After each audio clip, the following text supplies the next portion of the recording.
તો વાત કરીએ વડોદરામાં વધુ એક વખત સાયબર ફ્રોડનું મોટું રેકેટ પોલીસના હાથે ઝડપાયું છે। એલસીબી ઝોન 2ની ટીમે રેસકોર્સ વિસ્તારમાં ચાલતા બોગસ કોલ સેન્ટર પર દરોડો પાડી 4 શખ્સોની ધરપકડ કરી છે। આરોપીઓ વિદેશમાં રહેતા નાગરિકોને લોન મંજૂર થઈ હોવાનું કહી વિશ્વાસમાં લઈ છેતરપિંડી આચરતા હોવાનું તપાસમાં સામે આવ્યું છે।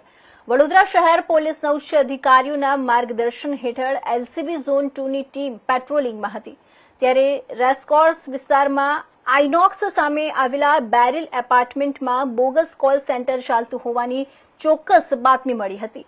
બાતમીના આધારે ફ્લેટ નંબર 101 ખાતે દરોડો પાડતા સમગ્ર કૌભાંડનો પર્દાફાશ થયો હતો।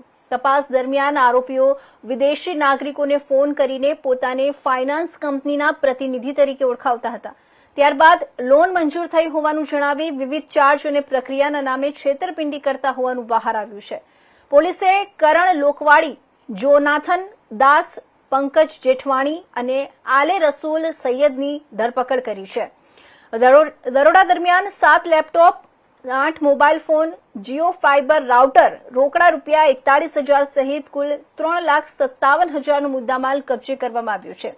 સમગ્ર મામલે અકોટા પોલીસ સ્ટેશનમાં ગુનો નોંધાયો છે અને આરોપીઓના નેટવર્ક તેમજ અન્ય સાગરીતોની શોધખોળ શરૂ કરવામાં આવી છે।